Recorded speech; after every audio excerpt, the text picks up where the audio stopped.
అండి అందరికీ నమస్కారం. నేను మీ కట్ట కార్తీక్. లేటుగా వచ్చినా లేటెస్ట్గా వస్తా అనేది సినిమా డైలాగ్ ఉంటుంది కదా. జూబ్లీహిల్స్ ఎన్నికల ప్రచారంలో కూడా బండి సంజయ్ అలాగే లేటుగా వచ్చారు, కానీ తనకంటూ ఒక మార్క్ వేసుకున్నారు. జూబ్లీహిల్స్ ఎన్నికల ప్రచారంలో అగ్రెసివ్ స్పీచ్ ఇచ్చి ఎక్కువ ప్రభావితం చేసిన నాయకుడు, ఎక్కువ చర్చకు గురైన నాయకుడు ఎవరైనా ఉన్నారంటే అది బండి సంజయ్. బండి సంజయ్ ముందు నుంచి ఎన్నికల ప్రచారంలో ఉంటే బీజేపీ అభ్యర్థి తలరాత మారేదేమో. కానీ బీజేపీ పెద్ద పోటీలో లేదు. పోటీ అంతా కాంగ్రెస్కి బీఆర్ఎస్కి మధ్య ఉంది. BJP third place. ఈ సమయంలో బండి సంజయ్ ఒక్కసారిగా రంగంలో దిగి అగ్రెసివ్ స్పీచ్ ఇచ్చారు. ఈ అగ్రెసివ్ స్పీచ్ బీజేపీకి ఎంత ఉపయోగపడిద్ది అనేది మనం చెప్పలేము, కానీ కాంగ్రెస్కి ఉపయోగపడబోతుంది, కాంగ్రెస్ అభ్యర్థి నవీన్ యాదవ్కి ఉపయోగపడబోతుంది అనే చర్చ మాత్రం కొనసాగుతూ ఉంది. నిన్న బండి సంజయ్ అన్న మాట ఏంటి? ముస్లిం ఓటర్స్ 90,000 మంది ఉంటారు, హిందూ ఓటర్స్ దగ్గర 3 లక్షల మంది ఉంటారు. ఈ ముస్లిం ఓటర్స్ కోసం రాజకీయ పార్టీలన్నీ క్యూ కడుతున్నాయి ఏంటి?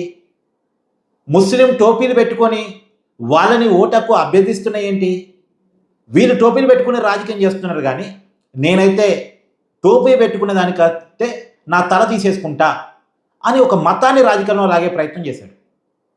అంటే హిందువులైనటువంటి నాయకులు ముస్లిం ఓట్ల కోసం వాళ్ళ టోపీలు పెట్టుకొని వాళ్ళని ఓట్లు అడుక్కుంటున్నారు అనేది బండి సంజయ్ చేసినటువంటి కామెంట్, ఆయన ఉద్దేశం కూడా.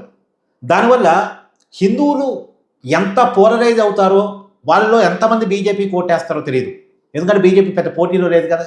బీజేపీకి ఓటేసినా బీజేపీకి గెలిచిద్దనే నమ్మకం లేదు కాబట్టి, బీజేపీ ప్రధాన పోటీదారు కాదు కాబట్టి బీజేపీ వైపు హిందువులు ఎంతమంది పోలరైజ్ అవుతారో తెలియదు. కానీ ముస్లిం ఓట్ బ్యాంక్ ఇప్పుడు పోలరైజ్ అవుతుంది. మమ్మల్ని ఇంత మాట అంటారా, మమ్మల్ని అవమానిస్తారా, మమ్మల్ని వేరు చేస్తారా, మమ్మల్ని ఏదో ఇబ్బంది పెట్టారు, మమ్మల్ని ఏదో అన్నారు అనేటువంటి కారణం ముస్లింలోకి వెళ్తూ ఉంది. దీనివల్ల ఇంతమంది ముస్లిం ఓట్ బ్యాంక్ షిఫ్ట్ అయింది. కొంత బీఆర్ఎస్ వెనకాల, కొంత కాంగ్రెస్ వెనకాల. కాంగ్రెస్ వెనకాలేమో ఎంఐఎం మత్తు ఉంది కాబట్టి, సహజంగా కాంగ్రెస్ వెనకాల కొంత ముస్లిం ఓట్ బ్యాంక్ ఉంటుంది కాబట్టి కాంగ్రెస్ వెనకాల ఉంది. అయితే చాలామంది ముస్లిమ్స్లో కేసీఆర్ అంటే ప్రేమ ఉంది.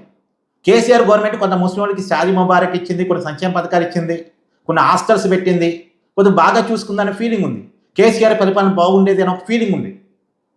కాబట్టి చాలామంది మైనార్టీలు బీఆర్ఎస్ అంటే ఇష్టం ఉంది, కొంతమంది మైనార్టీలు కాంగ్రెస్, అందులో ఎంఐఎం మత్తు ఉంది కాబట్టి, నవీన్ యాదవ్ అంటే కొంత బీసీ అభ్యర్థి కాబట్టి వాళ్ళంతా కాంగ్రెస్ వైపు ఉన్నారు.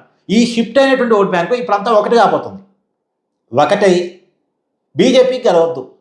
బీజేపీకి దేశంలో పోటీ ఎవరు? కాంగ్రెస్. అందులో ఎంఐఎం మత్తు ఉంది కాబట్టి కాంగ్రెస్, కాబట్టి కాంగ్రెస్ వైపు షిఫ్ట్ అయ్యే అవకాశం ఉంది. కాంగ్రెస్ వైపు షిఫ్ట్ కావటం అంటే నవీన్ యాదవ్ నెత్తిని పాల్గొయటమే. అంటే బండి సంజయ్ చేసిన కామెంట్స్ ఇప్పుడు బీఆర్ఎస్కి ఇబ్బంది అవుతున్నాయి.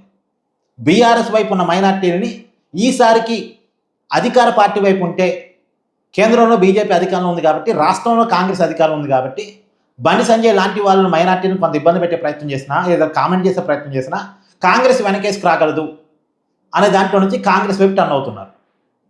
ఇప్పుడు బండి సంజయ్ వచ్చి బీజేపీకి ప్లస్ ఎంతవరకు చేశాడో తెలియదు, కానీ కాంగ్రెస్కి మాత్రం చాలా ప్లస్ చేశాడు. కాంగ్రెస్ వైపు ముస్లిం ఓట్లను ఐక్యం చేశాడు. ఇది బీఆర్ఎస్కి కొంత ఇబ్బందికరంగా మారబోతుంది అనేది ఈక్వేషన్. నిజానికి ఇక్కడ ముస్లిం ఓటర్సు చాలా కీలకం. అయితే ఇక్కడ ఇంకొక మాట కూడా చెప్పుకోవాలి. జూబ్లీహిల్స్లో 4 లక్షల ఓటర్లు పేర్కొన్నారు. దీంట్లో సగం మంది ఓటేరు. 50% ఓట్ బ్యాంకు చాలా ఎక్కువ. సరే, కొద్ది ఉప ఎన్నికలు కాబట్టి ఎక్కువ మందిని ఓటేపించే ప్రయత్నం చేయొచ్చు. సరే, ఒక 2.5 లక్షల మంది ఓటేస్తారేమో, అంటే ఒక 55% ఓటేస్తారేమో. 55% ఓటేస్తే ఆ 55% అంటే 45% ఓటు వేయని వాళ్ళు ఉంటారు కదా. ఆ ఓటు వేయని వాళ్ళలో హిందువులు ఎక్కువ ఉంటారు. హిందువుల్లో చాలామంది ఓటు వేయడానికి ఇష్టపడరు. కాబట్టి ఈ ముస్లింలంతా ఒకటయ్యి కాంగ్రెస్ వైపు ఓటేసి, హిందువులు పెద్దగా ఓటు హక్కును ఉపయోగించుకోకపోతే కాంగ్రెస్కి ప్లస్ అయ్యగా. సో ఏ రకంగా చూసినా కాంగ్రెస్కి కొంత అడ్వాంటేజ్ అయ్యే అవకాశం ఉంది. బీఆర్ఎస్కి కాంగ్రెస్కి సహజంగా 10% గ్యాప్ ఉంది. బీఆర్ఎస్ హైకులో ఉంది. కానీ ఇప్పుడు ఈ ముస్లిం ఓటర్స్ బీఆర్ఎస్ని కాదని కాంగ్రెస్ వెనకాలకు వస్తే ఆ 10% గ్యాప్ ఫుల్ఫిల్ అయ్యే అవకాశం ఉంటుంది. కాంగ్రెస్ మళ్ళీ ముందుకు వచ్చే అవకాశం ఉంటుంది. చూడాలి ఈ 2 రోజుల పోలింగ్ మేనేజ్మెంట్ ఎలా ఉంటుంది అనేది. Thank you.